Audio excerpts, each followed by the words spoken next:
Yo family, akkam jirtan? Baga nagaan gara YouTube channel kiyyaa deebitan jecha guyyaa irraa immoo barnoota akkam barbaachisaaf isiniif qaphadhee dhufeera. Guyyaa irraa kan waliin yaallu namoonni forex trading hojjechaa jirtan yookaan immoo trader ta'uudhaaf karoora qabdan appii Exness dirqama qabaachuu qabdanii. Namoonni Exness hin beekne Exness Brooker Forex Trading itti akka Afrikaattis ta'e akkasumas akka biyyoolee isaatti baay'ee bareedaa fi akkasumas namoota miiliyoona hedduu kan fayyadamaa jirudha. Appiin kun ammoo yookaan ammoo brookeriin kun warroota forex trading hojjechaa jiranii fi akkasumas ta'uuf karoora qabaniif baay'ee murteessaadha. Guyyaa irraa ammoo akkamiin akka itti mazaggabatan appii sirrii akkamiin argachuu akka dandeenyu fi akkasumas akkamiin mazaggabachuu akka dandeenyu akkamitti verify akka gochuu dandeenyu fakkeenyaaf guutumaan guututti haala kanaan verify godhadeetiin jira.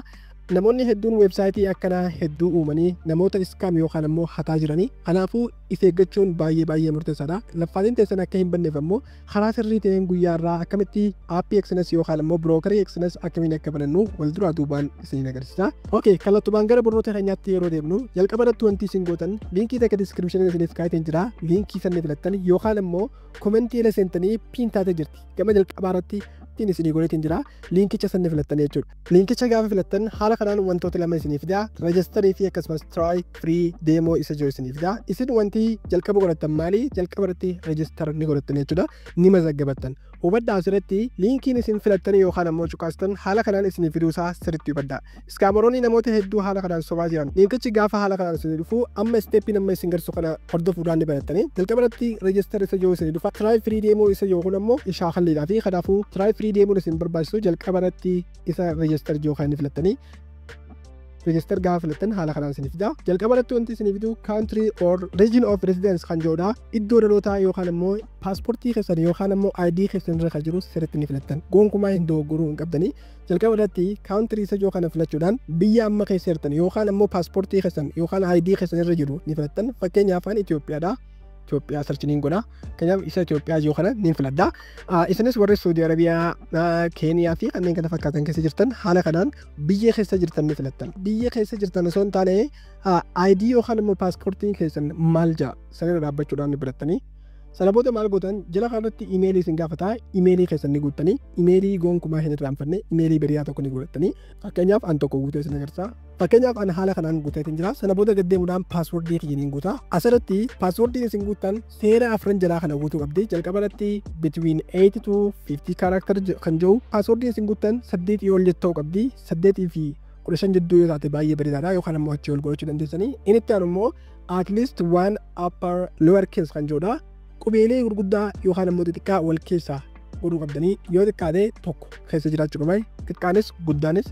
Inni itti aanu immoo at least one number lakkoofsa tokko keessaa qabaachuu qabda. Inni itti aanu immoo at least one special character kan jedhudha. Special characterii kan jennuun fakkeenyaaf hashtag doolaarii fi kanneen kana fakkaatan mallattoo parsantii kanneen kana fakkaatan keessaa tokko godhachuu qabda. Isaan kana keessaa hunda tartiibaan ni gootaa jechuudha. Yoo kana hin goone siin fudhatu jechuudha. Kanaafuu mee fakkeenyaaf tokko guutee isin agarsiisa. Akkuma agartan an mallattoo kana hunda fayyadameetiin jira. Paaswoordiin tiyyaa haala kanaan guutumaan guuttadheetiin jira. Seera afran jira kana hunda guuteetiin jira. Sana booda gaddeemuudhaan isa partner code isa yookaan ni filattanii guys. Isa kana xiyya xiqqaa kana gaafa filattan haala kanaan isiniif fida. Sana booda koodii takka description isiniif kaa'eetiin jira. Koodii san koppii ni godhatanii fakkeenyaaf an ittiin guutaa iddoo kanatti qaqqabee paste ni gootanii.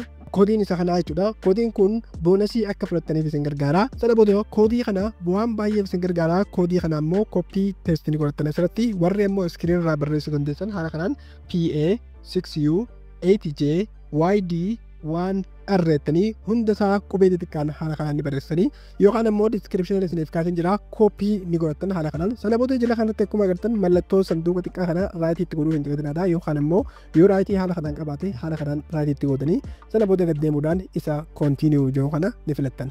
Jalqaba irratti aappii osoo hin buufannee maal godhuu qabdan haala kanaan asirratti mazaggabachuu qabna jechuudha guys. Wow guys, amma haala kanaan nuuf fidee jira jechuudha. Amma asirratti choose trading account kan jiru deemoo fi akkasumas real account nuuf fida. Deemoo warri hin beekne immoo maallaqa osoo hin taane maallaqa osoo baasanitti kananii akka isin practice itti gootanii fi inni itti aanu immoo real accountidha. Erga confidence horattanii karaa salphaadhaan accountii real banachuudha. Warri ammoo koorsii forex trading fudhattanii koorsii keessan fixan maal filattan real account filattanii warra kaan ammoo deemoo filattanii maaliif warra deemoo filattan ammoo barnoota isaa waan hedduu hin beekneef akkamitti akka meetaa tireedifaa wajjin akkamitti wal qunnamsiifnu waa'ee pipsii waa'ee lootii fi kanneen kana fakkaatan hunda waan hin beekneef isin jalqaba irratti deemoo filattan. An ammaaf ammoo iddoo X yoo kan irraa filadhee amma gara verification'itti waliyyaana haala kanaan guutumaan guututti xumurree jira jechuudha. Amma wanti nurraa eegamu immoo appilikeeshinii buufannee loogiin godhuu qofaa jechuudha. Asirratti sirriitti hubadhaa. Weebsaayitii irratti steeppii kanaan yoo mazaggabattan aappii irratti ammoo loogiin godhuu qofaa. Amma immoo akkamitti verify akka goonu, akkamitti dookumentii akkamii akka fayyadamnuu fi maal godhuu akka qabnu guutumaan guututti isin agarsiisa. Kana dura ammoo warri hanga ammaa koorsii forex trading hin fudhatin ammoo kallattumaan liinkii isaa description isiniif kaatiin jira. Koorsii dirqama barachuu qabdan, maal godhuu akka qabdan ammoo guutumaan guututti viidiyoon hedduun hojjetamee jira. Kanaafuu koorsii barachuun dirqama osoo riil akkaawuntii seenne jechuudha. So mee amma kallattumaan gara appilikeeshinii buufannee appilikeeshinii keenya irratti maal godhuu akka qabnu wal duraa duubaan ilaalla.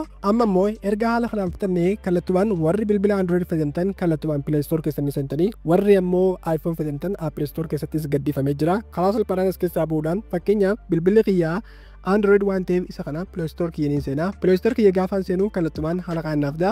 Sana booda isa search jedhamu kanarratti maaliin barreessaa? Exness jedhaniin barreessaa. Exness. Wow. Exness jettanii gaafa barreessitan haala kanaan appilikeeshinoota hedduu isiniif fida. Sana booda isa jalqaba irratti argamu ni filattanii. Isa kana gaafa filattan kallattumaan haala kanatti naaf fida. Isa jalatti argamu isa EX qabu kana isa kana download ni godhannaa jechuudha guys. So warra kaanis bilbila keessan irratti kallattumaan haala kanaan download ni godhattanii. Amma immoo akkaawuntii keenya fayyadamnee sign in yookaan immoo login godhannee akkasumas verificationii keenya ni xumurra. Amma haaluma kanaan an bilbila kiyya irratti dabarseetiin jira jechuudha. Isinis haala kanaan download ni godhattanii sana booda isa open yookaan filattanii isa open gaafa filattan kallattumaan appilikeeshinii keessa nu naqaa jechuudha. Amma haala kanaan appilikeeshiniin keenya wantoota sadii nu fida. Register, sign in or Google isa joo nu fida. Amma wanti nuti goonu sign in isa joo goonaa jechuudha. Sign in isa joo goonaa isa jala sign in joo kana ni filanna. Sana booda email yookaan ammoo emailaa fi paaswordii keenya kan weebsaayitii irratti mazaggabanneen guutumaan guututti ni galchina. Jalqaba irratti kan argamu yeroo email isa joo kana fakkeenyaaf email kiyyaniin galcha. Isinis emailii weebsaayitii irra mazaggabattaniin reefu mazaggabanneen ni galchitanii fakkeenyaaf jalqaba irratti emailii kiyya haala kanaan galchanii jira. Inni itti aanu immoo paaswordidha. Paaswordii kiyya kan reefu guutee niin guuta.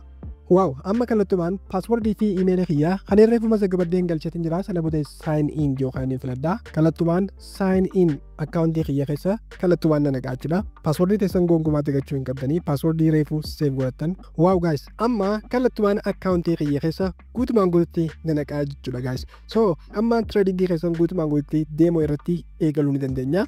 Akkamitti akka eegallu, maal godhuu akka qabnu, akkamitti waan netaa wajjin akkamitti akka wal qunnamsiisnuu fi wantoota hunda ammoo koorsii keessatti xumureetiin jira. Namoonni hanga ammaa koorsii eegalan ammoo liinkii description isiniif kaatiin jira yookaan ammoo weebsaayitii keenya cpas.com keessatti guutumaan guututti barachuu ni dandeessanii. Amma mee akkamitti akka verify godhannu guutumaan guututti wal duraa duubaan ni ilaalla. Jalqaba irratti wantoota hedduu haala kanaan nuuf fida. Gama jalaa kanarratti wantoota hedduu nuuf fida. Account, trade, insight, performance fi akkasumas profaayilii keenya nuuf fida. Jalqaba irratti wanti nuti goonu isa profaayil jedhamu kan filanna. Profaayil gaafa filannu haala kanaan wantoota hedduu nuuf fida. Sana booda jalqaba irratti kan argamu isa verification progress isa jiru akkuma agartan not verified nuun jee jira jechuudha. Isa kana verify godhachuu qabna jechuudha. Maal fayyadamnee fuula keenya paaspoortii yookaan ammoo ID fayyadamnee kana godhuudhaaf maal goona isa verification progress isa jiru kana filanna. Sana booda haala kanaan nuuf fida. Jalqaba irratti wanti argamu not verified jee natti diimessee jira jechuudha. Yoo verify godhan ammoo magariisa godhee verified isin jaa. Wanti jalqaba irratti goonu emailii keenyaa fi bilbila keenya confirm godhuudha. Isa confirm number email and phone number isa yookaan filanna. Sana booda emailii keenya hamma zaggabannee verify ni goona. Jalqaba irratti confirm email and phone number isa yookaan filachuudhaan gadi deemna. Sana booda complete now isa yookaan filadha. Amma emailii kiyya verify akkaan godhuuf ni gaafata. Send me code isa yookaan filadha. Send me code gaafaan fudhadhu emailii kiyya keessatti koodiin naaf dhufa. Wow, iddoo koodiin naaf kennaa emailii kiyya keessatti koodiin naaf ergamee jira. Amma as keessaa bu'uudhaan emailii kiyya ni seena. Emailii kiyya haala kanaan ni seena. Sana booda maal naan jaa email verificationii haala kanaan gubbaa kana naaf fida. Isa kana filachuudhaan koodii inni as keessa na ergee koppii ni godhadha. Wow, jala kanarratti koppii. Sana booda as keessaa deebuudhaan Exness kiyya ni seena. Iddoo kanatti paste ni godha. Wow, emailiin kiyya guutumaan guututti naaf verify ta'ee jira jechuudha. Paartii takkaffaa fixateen jira. Inni itti aanu immoo maqaa kiyyaa, last name, birthday fi akkasumas country fi kanneen kana fakkaatan na gaafata. Kana hunda guutumatti ni guuta. Fakkeenyaaf gaafa informationii kana guutan ammoo informationii keessan isa sirrii galchuu hin dagatinaa guys. Sirriitti hubadhaa. Informationiin keessan isa sirrii kan paaspoortii yookaan ammoo ID irra jiru galchuu qabdanii. Fakkeenyaaf jalqaba irratti maqaa guutuu first name, Anamma ka ID kiyya jirti haala kanaan ni guutaa. Sana booda ammoo country birth isa jiru kana ammoo iddoo dhaloota keessanii ni gootanii hubaddaa. Iddoon dhaloota keessaniitii fi wanti hundi akka paaspoortii yookaan ammoo ID keessan irra jirudha. Ammoo fakkeenyaaf Itoophiyaa. Waaw, isa kan inni godhaa sana booda jala kanarratti kan argamu your gender isa jiru saala keessan ni filattanii yoo dhalaa taatan female yoo dhiira taatan ammoo male kaan ammoo hin filattanii fakkeenyaaf male ni filadha. Okay. Sana booda gad deemuudhaan maal naafidha your residential address naan jaa kun ammoo baay'ee murteessaadha. Jalqaba irratti sitii ni godha fakkeenyaaf iddoo keessa jirtu an Harar Abookar ni godha. Waaw, an haala kanaan ni godha. Isinis ammoo step isaa haala kanaan ni guuttanii iddoo jirtan fakkeenyaaf Addis Ababaa jirtan Addis Ababaa fi naannoo san maqaa keessan ni gootanii sana booda gad deemuudhaan isa continue ijoo kana ni filadha. Amma information kiyya keessaa lama xumureetiin jira. Amma as keessaa wanti hafe immoo investment hedging fi kana keessaa maal naan jaa what is the purpose of opening your account maaliif barattee naan jaa isin ammoo investment fi yookaan ammoo kaapitaala keessan guddisuuf jechuudha. Inni itti ammoo what is your current employment status isa jedhudha. Kun ammoo hojiitii jala gaafata. Kana keessaa kan isin deemu hojii keessan itti deemu ni filattanii fakkeenyaaf as keessaa akka mataa kiyyaatti business ownerii godhadha. Fakkeenyaaf business mataa kiyyaatiin qabu waan ta'eef isin ammoo kan barbaadan hojjetaa ta'utu student taatu unemployed taatu haala kanaan keessa deemtanii tokko ni godhatanii sana booda which of the following best relate to your profession or occupation ogummaan hojiin kamtu akka wal qabatu ammoo as keessaa ni guuttanii fakkeenyaaf an education waan ta'eef fakkeenyaaf education ni filadha. Sana booda kan barbaadan as keessaa ni filattanii sana booda deemuudhaan isa continue. Wow, ammallee maal naan jaa please select your primary source or of income and the wills you can select more than one. Isa kana hanga barbaadan filachuu dandeessanii amma as keessaa fakkeenyaaf wow, an haala kanaan ni filadhaa tokko wal filachuu dandeessanii tokko filattanii rakkoon qabu sana booda isa continue. Amma as keessaa what is your estimate total liquid wills kan jiru as keessaa kan barbaadan filattanii more than yoo ta'e fakkeenyaaf below 50 Itoophiyaa keessa warra jiru below 50 dha. What is your annual net income dha fakkeenyaaf kan amma below gootanii sababni isaa maallaqa isin argattanidha. What is the anticipated annual income you are ready to invest in Exness? Okay, kana keessaa kami isa jalqabaa irratti up to 25%. What is your CFD trading experience? Okay. Hangam takka trade godhaadha isa fakkeenyaaf isa kana ni gootanii. How much time do you spend market analyze reading? Oh, so sa'a meeqa irratti analyze gootaa fakkeenyaaf less than 4 hours hanga guyyaatti sa'a 3-4. Do you have education or qualification and working experience relevant CFD? Kanan keessaa tokko ni filattanii fakkeenyaaf CFD. Okay, isin qalbii gubbaa irratti ni gootanii. Your open position may be closed automatically when so isa kana jalqabaa kan filattanii. What's your plan and trading within 1 year? Become a trader coach. Kanan keessaa maal tokko barbaadan fakkeenyaaf coachidha. What is your trading instrument do you plan to use? Kam fayyadamtaa as keessaa? Okay, forex trading fi goldidha. Isin kan barbaadan filattan as keessaa. Continue. How do you know about Exness for fakkeenyaaf YouTube irratti argatanii warri YouTube irraa masagabachuu jirtan YouTube warri kaan ammoo Apple Store fi kan kana jechuu dandeessanii iddoo itti argatan jechuudha. Sana booda continue. So baay'ee laafaadha kun haala kanaan guutanii. Wow, amma personal information keenya finnee jirra. Ammas gad deemuudhaan gaaffii inni qonnu before engaging in trading please consider your financial situation and the risk. Okay, amma haala kanaan isa sadeen irratti raatii ni gootanii sana booda isa submit jedhanii filattanii. Wow, amma gaaffiiwwan guutumaan guututti xumurree jirra. Amma gara phone numberii deemna. Phone numberii verify gochuudha. Phone numberii verify gochuudha ammoo lakkoofsa keessan ni galchitanii fakkeenyaaf lakkoofsa tokko haala kanaan ni guutaa isinis keessan ni guuttanii sana booda lakkoofsa keessan irratti verification isin dhufaa fakkeenyaaf lakkoofsa kiyyan argamee jira. Wow, haala kanaan lakkoofsa kiyyan dhufee jira. Wow, isa kanaas confirm godhee guutumaan guutuutti jira. Okay, kuno guutumaan guutuutti lakkoofsa kiyyaas ilaa dhufee jira. Sana booda guutumaan guutuutti xumureetiin jira. Amma verify document isa jiruudha. Verify document isa jiru ammoo baay'ee murteessaadha. Documentii keenya verify godhuudha. Sana booda ammoo maal goona sadeen gubbaa guutumaatti finnee jira. Sana booda gad deemuudhaan isa upload document isa jiru kaniif filadha. Sana booda verify document isa jiru kana haaluma kanaan nu fida. Sana booda isa kana verify document isa jiru kana ni filanna. Wow, amma guutumaan guutuutti wantoota afurfiteetiin jira. Amma wanti nu hafee immoo dookumentii keenya ofaa isa verify dookumentii jiru kaniif filanna. Sana booda gad deemuudhaan data use agreement isa jiru kaniif filadha. Sana booda mallattoo raatii ittiin godha. Gad deemuudhaan submit dookumentii isa jiru ni filadha jechuudha. So amma gad deemuudhaan ammannee maaliin godha? Isa kana keessaa verify identity select your country fi kanneen kana fakkaatan haala kanaan jaa isin maal qabdan fakkeenyaaf kaawuntirii teessan jalqaba irratti ni filattanii inni awutomaatikaalii haala kanaan isiniif kaa'ee jira. Warri isiniif kaa'an immoo ni filattanii. Inni lammaffaan immoo select your identity documents kan jedhudha. Inni murteessaan isa kana paaspoortii moo ID qabda. Yoo ID qabaatte suuraa gama fuulduraa fi boodaas kaafachuu qabda yookaan immoo laayivii kaasuu dandeessa. Yoo paaspoortii qabaatte immoo jalqabaa fi duraas kaafachuu qabda jechuudha. Footoo bilbila kee keessaa qabaachuu qabda. Yeroo hedduu nuti ammoo kan fayyadamnu paaspoortii yookaan ammoo ID dha. Warri paaspoortii qabdan baay'ee simpiliidha. Dokumentii isin gaafatu. Warri ID qabdanis ammoo karaa salphaadhaan duraa fi duuba kaasanii dokumentii add godhuu dandeessanii. Dokumentii ammoo erga verify isinii ta'e godhachuu dandeessanii. Dokumentii akkamitti akka hojjetan ammoo karaa salphaadhaan telegiraamii kiyya irratti kontaakti godhuu dandeessanii yookaan ammoo websaayitii koorsii irratti waatsaappii ni jira. Akkamitti akka isin hojjetamuu fi waa hunda isin agarsiisa. Kallattumaan achiin naqunnamuu dandeessanii erga verify dabartan booda jechuudha.